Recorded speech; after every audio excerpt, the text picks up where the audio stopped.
Now on to today's business matters. Controlling access to computer chips is becoming critical. Commerce Secretary Howard Lutnick says the Trump administration wants U.S. chips to stay out of China, and he's asking companies and foreign governments for help. Lutnick says the administration is working to bring export controls into trade deals. He says countries need to decide whether they're aligned with American values or want to, quote, sell their soul to make a little more money or buy something a little more cheaply. Lutnick also reiterated his belief that Chinese AI company DeepSeek improperly used American chips. No copyrights for AI, another attempt to give artificial intelligence rights to intellectual property, denied. A federal appeals court has sided with the U.S. Copyright Office. Both agreed that a work of art generated by artificial intelligence without human input cannot be copyrighted under U.S. law. This is over an image created by Stephen Thaler's AI system, Dabus. The U.S. Copyright Office says only works by human authorities and authors can be copyrighted. Thaler's attorney says he and his client strongly disagree with the ruling and plan to appeal. Relief for U.S. farmers and meat companies. Hundreds of U.S. pork and poultry facilities are cleared to enter China, the world's largest meat importer. China's customs website shows that registrations are renewed until 2030. Shipments were still clearing customs with lapsed registrations, but U.S. exporters were unsure how long that would last. As for U.S. beef facilities registrations, there are still hundreds listed as expired. About 1,000 registrations lapsed this week. They were under a 2020 trade deal where China pledged to buy more U.S. goods and services. The non-renewal for beef plants comes as Beijing tries to rein in beef imports and an oversupplied market. President Donald Trump has made his first Federal Reserve pick for a top regulation role. Monday, Trump nominated Michelle Bowman to become a vice chair for supervision at the Fed. Bowman is a Republican who currently serves on the central bank's board of governors. The nomination comes after Michael Barr stepped down from the vice chair post in January. If the Senate approves her, Bowman will become the first woman to serve in the role. President Trump nominated Bowman to the Fed's board in 2018 during his first term. She was previously the state bank commissioner of Kansas. President Donald Trump has nominated Republican Airways CEO Brian Bedford to lead the Federal Aviation Administration. Trump made the announcement on Truth Social yesterday. The president said Bedford has 3 decades of experience in the aviation industry and that he'll work with Transportation Secretary Sean Duffy to reform the FAA. The choice of Bedford comes amid a spate of alarming aviation disasters and close calls, which have stoked worries among passengers. That includes January's deadly mid-air collision between a passenger jet and Army helicopter. Chris Rocheleau has been serving as the acting FAA administrator since January. The former FAA administrator, Michael Whitaker, announced that last year he would resign once Trump was inaugurated. The Chinese regime is trying to get its people to buy more and is spending billions in the process on measures to stimulate the slowing economy inside China. These measures include new childcare subsidies, as well as higher wages and improved paid leave. This comes alongside a $41 billion discount program covering a wide range of products from dishwashers and home decor to electric vehicles and smartwatches. Now, Chinese consumers are simply not opening up their wallets, and the reason, they don't have enough money or simply don't feel confident about the future to spend that money, even if they had it. The country of China is in a deflation crisis. Inside, prices fell for 18 months in a row in the past 2 years. The persistent decline in consumption signals deeper economic trouble for China. So when consumers stop spending or spending declines, businesses reduce prices to attract customers. And with that, it leads to lower profits for businesses, slower hiring, potentially stagnant wages, and ultimately a weakening economy. And all this is happening amid already existing economic troubles in China, such as a crisis in the property market, unemployment, and the country's national debt.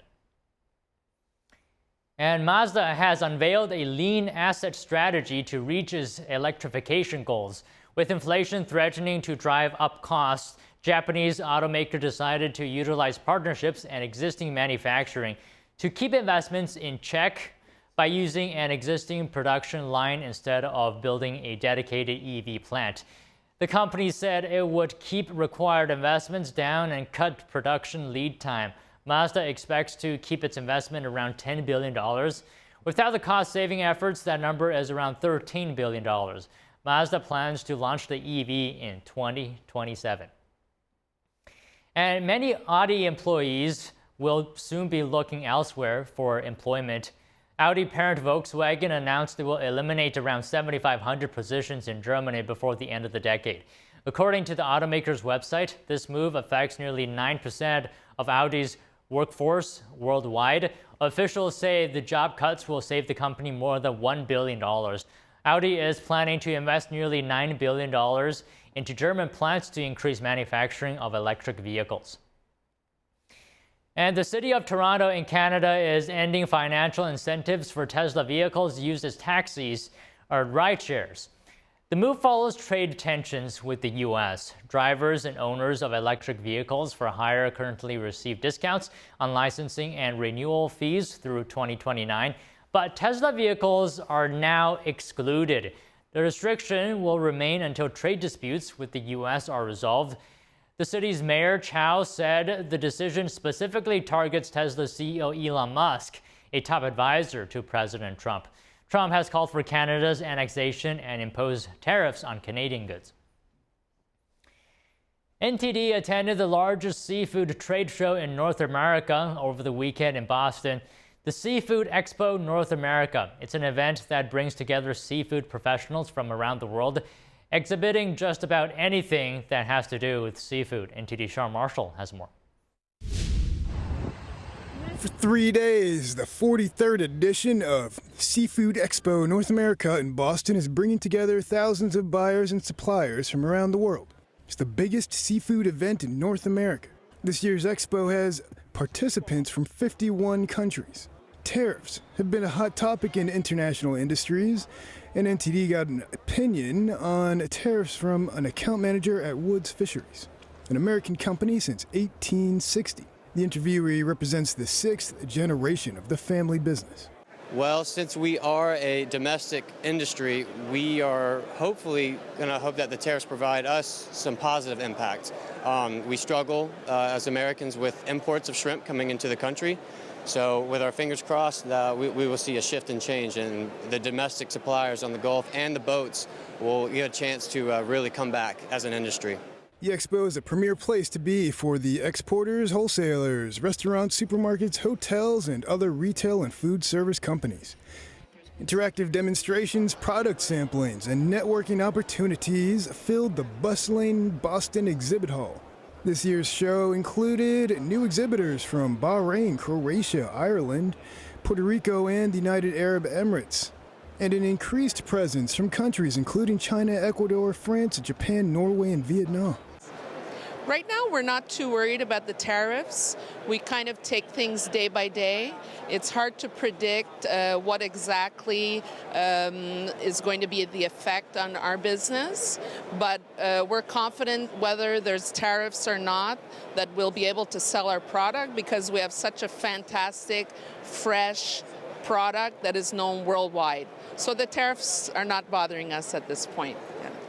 The expo also features speakers, innovative products, and engaging events, and the presentation of the 2025 Seafood Excellence Award winners.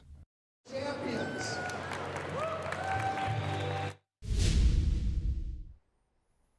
And serving up a lawsuit on the tennis court. The Professional Tennis Players Association is suing the sport's governing bodies, accusing them of anti-competitive practices and disregarding player welfare. In a statement, the PTPA said tennis is broken and players are in an unfair system that exploits their talent and suppresses their earnings and jeopardizes their health and safety. One of the governing bodies being sued, the ATP, said it strongly rejects the premise of the claims and will defend its position. The case was filed in New York, but the PTPA said legal action has started in Britain and the EU as well.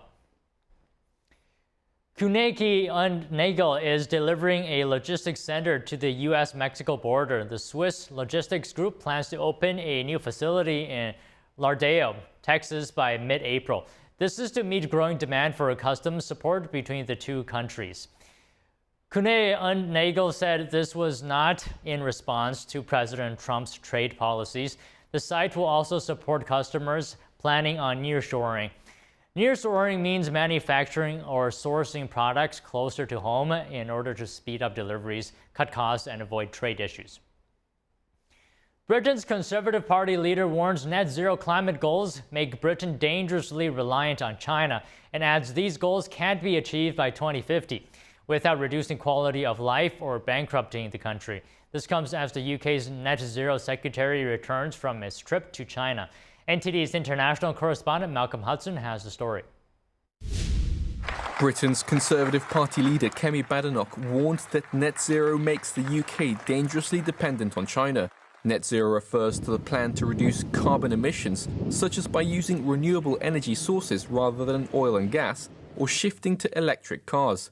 Badenoch said achieving net zero by 2050 is impossible. Anyone who has done any serious analysis knows it cannot be achieved without a significant drop in our living standards, or worse, by bankrupting us. Her statement comes as Energy Security and Net Zero Secretary Ed Miliband returns from his trip to China. The UK and China agreed to restart formal climate talks. They also agreed to enhance cooperation on renewables, on energy grid modernisation and on clean technologies. But Badenoch warned against this. We are massively exposing ourselves to countries who do not share our values. Look at the top dozen makers of solar panels. They are nearly all Chinese. That's an extraordinary dependency, given what we learned during COVID about over-reliance on these supply chains. She said the same is true for windmills, most of which are produced in China. And for electric vehicles, she said China dominates the production of the batteries they use. But while China is the world's largest supplier of renewable technology, it is responsible for more emissions than the United States, European Union, India and United Kingdom combined. Badenoch said she will task her shadow ministers with finding achievable solutions for delivering cheap, clean energy without depending on hostile countries. Malcolm Hudson, NTD News, London. Over in Japan, workers are expected to just take 6 hours to assemble the world's first 3D printed train station this month. The station structure measures roughly 108 square feet. According to West Japan Railway, it will be located about 60 miles south of Osaka. It will replace a weathered wooden complex at Hatsushima Station. Structural components will be refabricated with 3D printed technology before they are ferried to the site where they will be assembled. Work will begin after the last train runs on March 25th. Formula One racing teams can gain more than the average amounts of revenue and attention when their driver can be a star both on and off the track. Like many other sports, a team player that can garner attention and publicity in other areas of entertainment is something company heads can't help but to move to love. And Lewis Hamilton has been doing just that for Ferrari ever since joining their F1 racing team. From breaking social media records to producing movies, NTD's Sean Marshall has a look into possibly one of the Formula One's most popular drivers ever.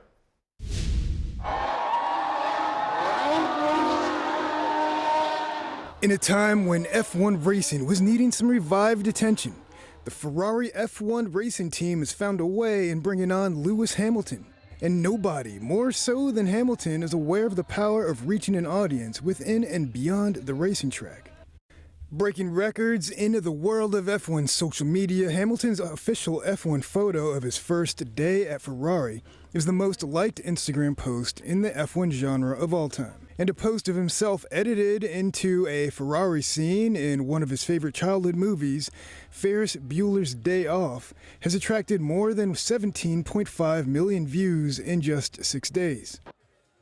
Well, firstly, already just driving Ferrari is a huge honor, but they already have an incredible legacy, so It's not that they need necessarily another championship because they have so many already, but I know that's what they exist to do, to work towards, and I know that Tifosi are dying for that, and it would be, I wouldn't be able to find the words to be able to express just how special that would be, but that's what we work towards. Hamilton is a 7-time world champion and the sport's first and only black world champion. When he announced that he would leave Mercedes after 12 years and 6 championship wins to join Ferrari, it sent shockwaves into the sport. Ferrari stock leaped up 12% upon the announcement, adding billions of dollars to its market cap. And off the track, Hamilton has made himself seen in the fashion world at Paris Fashion Week and the Met Gala in Manhattan, New York, and also making moves as a movie producer for the highly anticipated Formula One drama F1 starring Brad Pitt, for which an official trailer has been released. When was the last time you won a race? Sunday, Daytona. Oh, I'm sorry. I meant Formula One. Oh, I'm sorry. Then same as you. Alongside producer Jerry Bruckheimer and directed by Top Gun Maverick filmmaker Joseph Kosinski, the movie follows Pitt's character Sonny Hayes, a promising driver in the 1990s who comes out of retirement to mentor a young prodigy played by Damson Idris. The film was made with the cooperation of real teams and drivers and shot at racetracks around the world during Grand Prix weekends. The release date is set for June 25th, 2025. Sean Marshall, NTD News.